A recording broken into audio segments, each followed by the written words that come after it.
Have you ever been that drunk? Where the next day you look down like, all right, wait a minute. Who mutilated my genitals? Welcome to This Is Not Happening. I'm your host, Roy Wood Jr.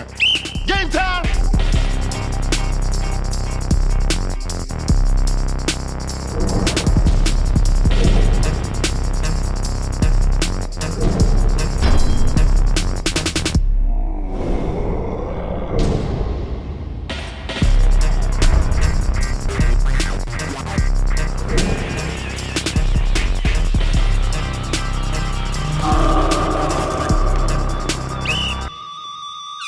That's ball game.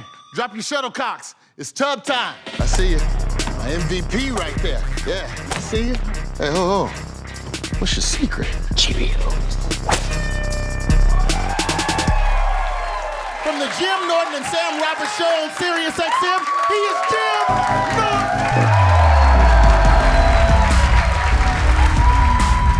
I'm not a religious guy. Like, I don't care what religion somebody is. I don't go to many religious ceremonies. I just don't enjoy them. But I went to a Bris recently. Okay, a couple people, but that oof is the appropriate.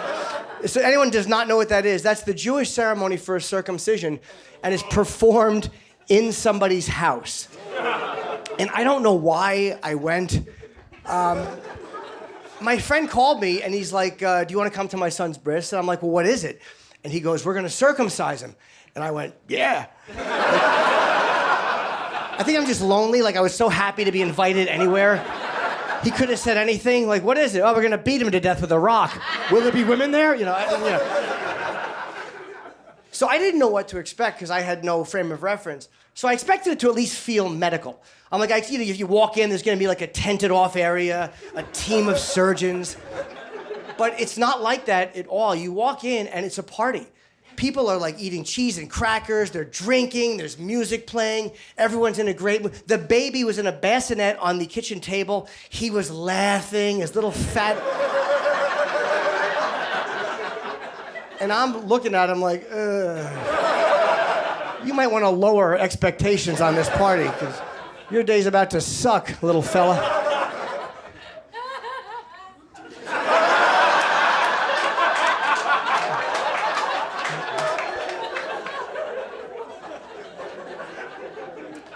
And the guy who does the circumcising is called the mohel.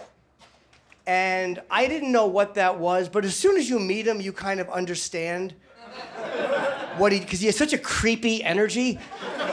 He's like, hello, I'm the mohel. And instinctively, you're like, yeah. I know what you do, fuck off. But I wish I had asked him why he did that. Like, I really wish I had questioned him because that's such an interesting job choice. Like, I get why you might want to be a priest or a rabbi, but why a mohel? Like, I want to serve God, but I hate baby dicks.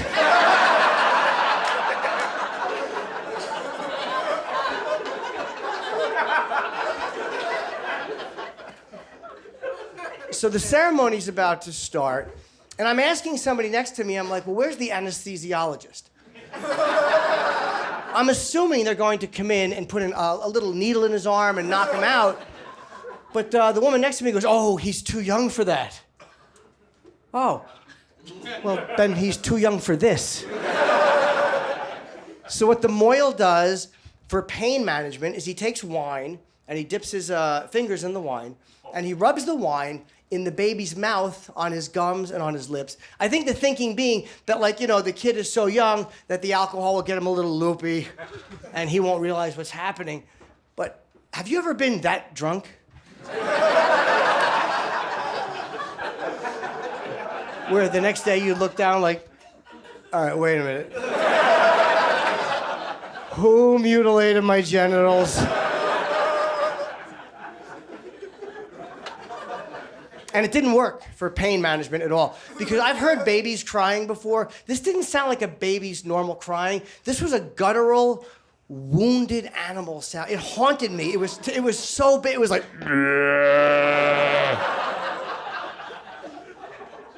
I have a dick. Do you know what you need to do to it for me to go...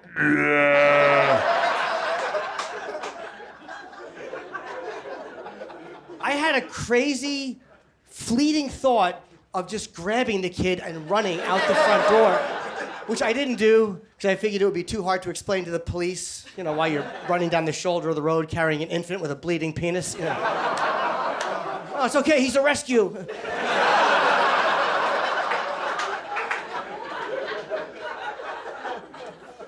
Now, my friend is not Orthodox Jewish. He's just Jewish, but he's not hardcore. But does anybody know, in the ultra-Orthodox ceremonies, how the mohel will remove the blood from the penis? With his mouth. Cleaning the blood off the baby's penis with his mouth. Not nearly as hot as it sounds. Look, I'm all for freedom of religion. But if there's any part in your religion which says it's okay to put a baby dick in your mouth, you gotta delete that at this point. I don't want to hear, well, it's tradition. Bullshit. The Catholic priests have been trying to find that loophole for centuries. And the fact that it's a 5,000-year-old tradition, doesn't that kind of work against why it should be allowed today? Because if it started 5,000 years ago, that means technically there was a first mohel to do it. What do we know about that guy? How do we know he was divinely inspired? Maybe he just got caught and was a quick thinker.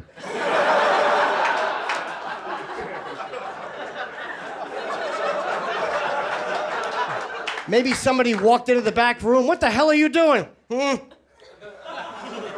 Oh, it's cleaning the blood off it. Why don't you just use a cloth? Why don't I just use a cloth?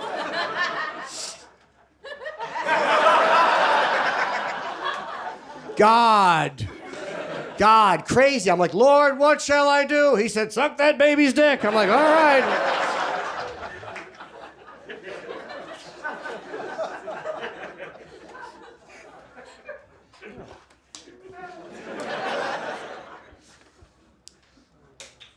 I think what it made me realize, I have no kids, but I don't know if I could circumcise my son. My daughter, yes, but I don't know if I could circumcise, well, just so she doesn't disgrace the family. I don't know if I could do it. I mean, I am circumcised, by the way, just to answer your question. I asked Roy to mention that in the intro, but he fucked it up. And I'm not mad at my mother and dad for circumcising me. I mean, I know it's Western culture and we just, whatever, it's what you do. But if I could choose in adult life, I would choose to be uncircumcised. Just because I think sex would feel better. Because, when you're uncircumcised, the head of your penis is like protected. It's not rubbing on the inside of your jeans or the back of someone's knuckles on the subway. I don't know what your life is like. You ever catch it on a diamond wedding ring and say,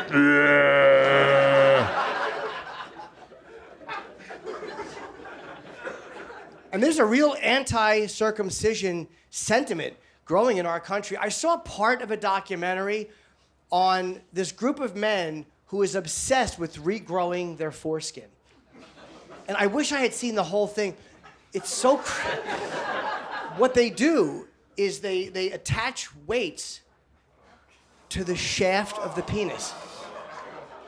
And that's where I passed out. But I'm dying to know how it worked out. There's no way that that's effective. Like, it might stretch the skin, but there's no way it retains the same elasticity that you're supposed to have when you're a kid. Like, your foreskin gets stretched, but it probably fits like that one crew sock that always falls around your ankle. Is there any worse feeling than a sock around your ankle? Picture that on your balls for the rest of your life.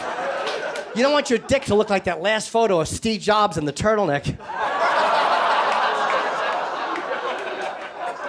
I'm sorry, is that too rough for a couple of you? I apologize. Oh, God, I'm sorry. Yeah, so I kind of wish I was still uncircumcised. Here's something I'll tell you. Every man who is circumcised has wondered what we'd look like if we weren't. We've all done the experiment, which is when you're in a full-length mirror and you're nude, and you take the skin of your penis, and you roll it forward, and you let it go, and you watch the skin kind of just go back to wherever. And you do that for an hour, hour and a half. But you have to be totally flaccid when you do it, because if you have an erection and you push forward, your heels will lift.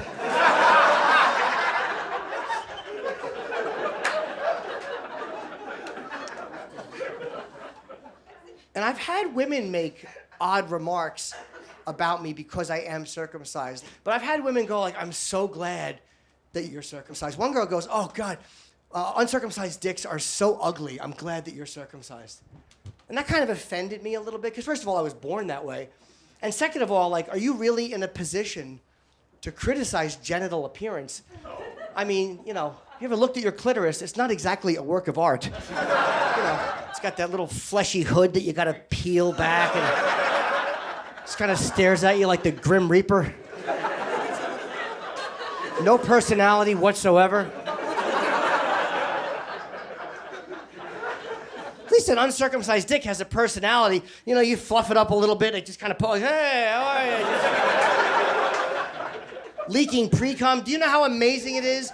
That's a dick communicating with you. That's a dick winking. That's the wink of a dick, the pre-cum. The clit, nothing. I mean, you lick it, you rub it, 45 minutes, nothing. The same stupid... And you're like, I give up. Is this thing on the spectrum? I'm not getting any reaction out of this at all.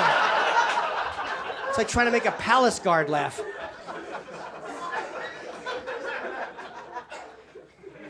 And by the way, I use the term fleshy to describe the hood of the clit.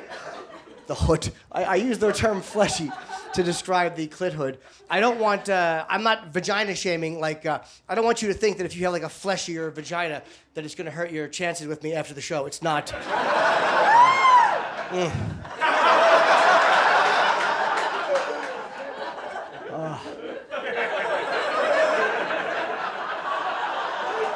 That makes me so happy.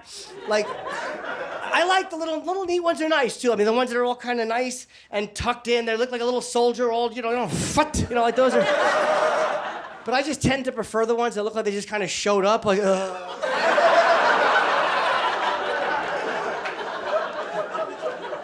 I want a pussy that looks like Mickey Rourke from Barfly, you know? A drink for my friends. Thank you guys very much. This was a lot of fun. I appreciate it.